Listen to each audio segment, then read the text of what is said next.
Hello students, आज की class 9 maths exercise 8.1 quadrilaterals question number 8 start करने जा रहे हैं बच्चों। तो पहले रीड कर लेते हैं अच्छे से, और अगर वीडियो आप लोगों को अच्छे से लगे तो लाइक ज़रूर कर देना, चैनल को सब्सक्राइब कर दीजिए। जो भी न्यू व्यूअर्स हैं, न्यू स्टूडेंट्स हैं, तो जैसे ही सब्सक्राइब करते हैं बच्चों तो live classes, online live classes आपकी शुरू कर दी जाएंगी। ठीक है। और लास्ट वीडियो में क्वेश्चन नंबर 7 कंप्लीट कर चुके हैं, तो आप लोग प्लेलिस्ट में जाके वहाँ से देख सकते हैं। ठीक है बच्चों, अगर कोई भी डाउट होता है तो आप लोग कमेंट बॉक्स में अपनी प्रतिक्रिया ज़रूर दें। तो शुरू करते हैं question number 8। A B C D is a rectangle in which diagonal A C bisect angle A as well as angle C. So that two parts हैं। फर्स्ट पार्ट है A B C D is a square, and second part है बच्चों diagonal B D bisect angle B as well as angle T. सबसे पहले बच्चों जो हमें दिया हुआ है कि A B C D is a rectangle, तो एक रेक्टेंगल बनाते हैं। एक रेक्टेंगल जिसको हिंदी में कहते हैं बच्चों हम आयत। ठीक है, रेक्टेंगल जिसकी अपोजिट साइड्स क्या होती हैं, इक्वल होती हैं, एंड डायगोनल बच्चों इक्वल होते हैं, उसको बोलते हैं रेक्टेंगल। ठीक है, तो सबसे पहले एक डायग्राम बना लेते हैं इसका, और उनका नाम देते हैं बच्चों A B C and D. ठीक है, तो आगे क्या कह रहा है बच्चों, in which diagonal A C bisect angle A as well as angle C. जो बच्चों हमारा ये डायगोनल ए सी है, ये टोटल एंगल जो ए है इसको बाइसेक्ट करता है और एंगल सी को बाइसेक्ट करता है। यानी कि सपोज ये angle number 1, angle number 2, angle number 3, angle number 4, ये मैंने आपको एंगल के नाम दे दिए बच्चों ताकि लिखने में सुविधा होगी। ठीक है, तो सबसे पहले शुरू करते हैं सॉल्यूशन। और गिवन क्या है, A B C D is a rectangle.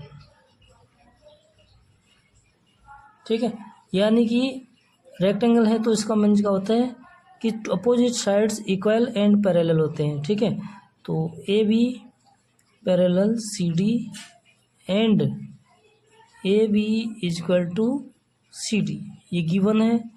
Next A D is equal to B C, A D parallel B C, B C के पैरेलल है, and A D is equal to B C. ये बच्चों ये है हमारे पास given. ठीक है, और हमें प्रूव करना है कि और क्या गिवन है कि angle A angle C bisect है, यानी कि एंगल 1 एंगल 3 के इक्वल है, एंड एंगल 2 एंगल 4 के इक्वल है, एंगल 4, ये गिवन है। ठीक है, प्रूफ। फर्स्ट पार्ट है बच्चों कि A B C E D square. तो स्क्वायर की प्रॉपर्टीज क्या होती है, स्क्वायर की प्रॉपर्टीज इसके सभी साइड्स इक्वल होते हैं, एंड दूसरी बात बच्चों क्या होता है कि यहाँ पे कोई एक एंगल क्या होता है 90 डिग्री का होता है टोटल। ठीक है, तो अगर 90 डिग्री का एंगल होगा तो उसको क्या हो जाएगा बच्चों, ये स्क्वायर हो जाएगा। तो स्टार्ट करते हैं। A B C D is ये रेक्टेंगल, ये हमें दिया हुआ है।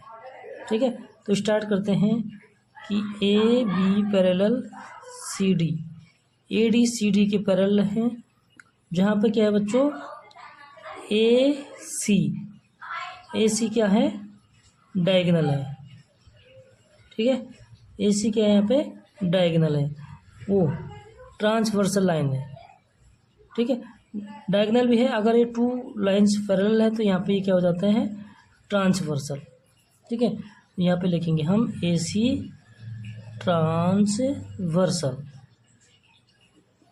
ठीक है, तो उस पोजीशन में क्या हो जाएगा कि जो एंगल 2 है एंगल 3 के इक्वल होगा, therefore angle 2 is equal to angle 3। ठीक है, और इसका रीजन क्या है, अल्टरनेट इंटीरियर एंगल।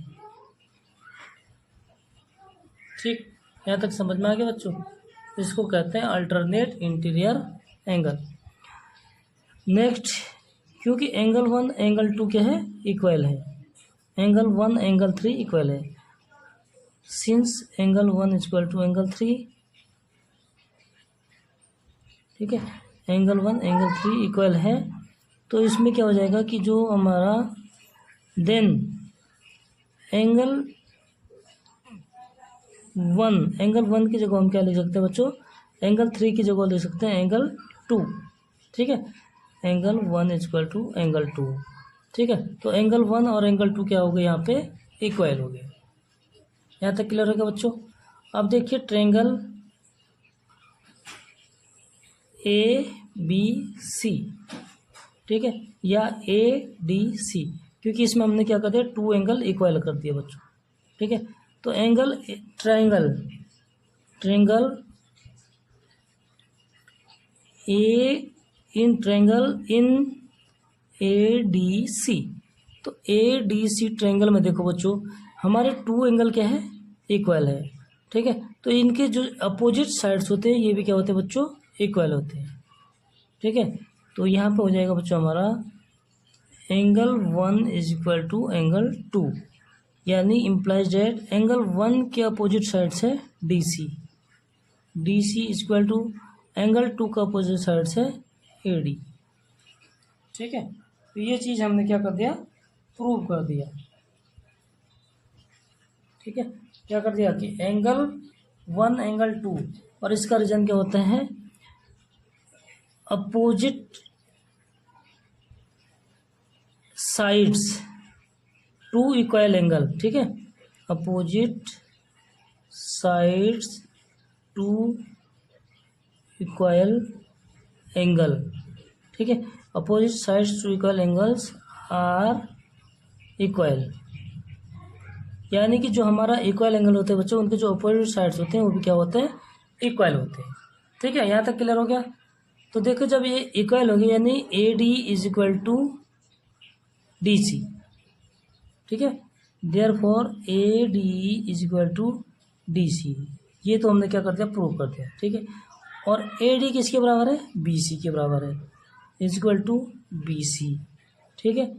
और BC और CD किसके बराबर है बच्चों, CD है AB के बराबर, तो यहाँ पे हो जाएगा इज इक्वल टू AB, ठीक है। तो ये क्या हो गया हमारे पास, AD is equal to BC और CD is equal to AB, CD is equal to AB, ठीक है। तो यानी चारों साइड्स इक्वल हो गए बच्चों, तो ये क्या हो गया, एक उसे आयत है अभी, ठीक है। ये हो जाएगा इक्वेशन नंबर 1, ठीक है। तो इसके लिए जब प्रूव करना होता है बच्चों, अब देखिए यहाँ पे मैं आपको फिर दोबारा से फिगर बना के बता देता हूँ ताकि सुविधा हो, ठीक है। 4 साइड्स इक्वल हमने प्रूव कर दिया, तो यहाँ पे क्या कर देते हैं हम, 4 साइड्स इक्वल कर देते हैं, ABC एंड D, डायगोनल है बच्चों AC, ठीक है, AC और BD, ये हमारे हैं डायगोनल्स, ठीक है। तो ट्रायंगल COB और AOB देखो कहाँ है, ये हमारा O बिंदु है, COB AOB, ये 2 ट्रायंगल में, ठीक है, ट्रायंगल COB और AOB, ठीक है। ये क्या करना है हमने, यहाँ पे हमारा जो एंगल है, angle number 1, angle 2, angle 3, angle number 4, और ये हो जाएगा एंगल 5, ये एंगल 6, ठीक है, और ये हो जाएगा एंगल 7, एंगल 8। अब देखो बच्चों जब हमें ये दोनों एंगल क्या करने हैं, इक्वल प्रूव करने हैं, तो इसके लिए क्या करना पड़ेगा हमें कि ये 2 ट्रायंगल क्या करने पड़ेंगे, कॉन्ग्रुएंट प्रूव करने होंगे, ताकि हमारा क्या हो जाएगा, कॉरस्पेंडिंग एंगल जो है वो इक्वल हो जाएगा, ठीक है। तो यहाँ करते हैं triangle AOB and triangle COB या BOC। ठीक है, अब देखिए बच्चों, इन दोनों ट्रायंगलों में हमने कॉन्ग्रुएंट प्रूव करना है तो हमें 3 चीज़ों की आवश्यकता है। ठीक है, एक तो हमारा जो है क्या हो जाएगा कि इन दोनों में OB और OB is equal to OB, ये क्या है, उभयनिष्ठ है, यानी कॉमन है। हिंदी में उभयनिष्ठ बोलते हैं, इंग्लिश में बोलता हूँ कॉमन। ठीक है, दूसरी चीज़ बच्चों देखो, हमने क्या कर दिया कि BC किसके अकॉर्डिंग इक्वल है, 8B, AB is equal to BC। ठीक है, AB is equal to BC, क्यों, क्योंकि ये क्या है, दिया है।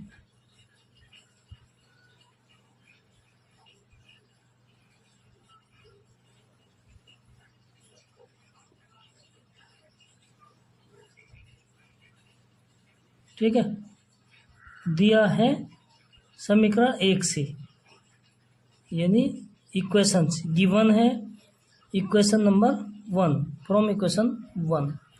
थर्ड देखो बच्चों, इसमें हमारा क्या है कि OA OC के इक्वल है। ठीक है, क्योंकि ये क्या करता है, बाइसेक्ट करता है। तो OA is equal to OC। ठीक है, OA is equal to OC, ये डायगोनल्स है और बाइसेक्ट करता है बच्चों। ठीक है, डायगोनल बाइसेक्ट। ठीक है, बाइसेक्ट क्या करता है, 2 बराबर भागों में मतलब बांटता है बच्चों। ठीक है, तो ये 3 चीज़ें हमने प्रूव कर दी। तो सो हम लिखेंगे देयरफॉर ACOB कॉन्ग्रुएंट है AOB। ठीक है, किस नियम से हुआ बच्चों ये कॉन्ग्रुएंट, SSS, यानी तीनों साइड से, साइड साइड साइड। ठीक है, तो SSS नियम से क्या हुआ, ये कॉन्ग्रुएंट प्रूव कर दिया। तो जब ये दोनों कॉन्ग्रुएंट प्रूव है बच्चों, तो हमारा क्या हो जाएगा, angle 5 is equal to angle 6। Therefore angle 5 is equal to angle 6। ठीक है, कौन से रूल से, CPCT रूल से। ठीक, तो एंगल 5 एंगल 6 के अकॉर्डिंग कर दिया हमने, इक्वल कर दिया। इसी तरह क्या करना है कि एंगल 7 और एंगल 8 इक्वल हो जाएंगे। ठीक है, सिमिलरली ट्रायंगल AOD और ट्रायंगल DOC। ठीक है, इसमें क्या हो जाएगा, angle 7 is equal to angle 8। ठीक है, सिमिलरली इसी तरह ये जो है क्या हो जाएगा, दोनों एंगल बाइसेक्ट करेंगे। ठीक है, तो ये हमें क्या करना था कि angle diagonal BD bisect angle B and angle D। तो जो हमारा डायगोनल BD है बच्चों, ये क्या करता है, बाइसेक्ट करता है। ठीक है, क्योंकि दोनों एंगल्स क्या होंगे, इक्वल होंगे।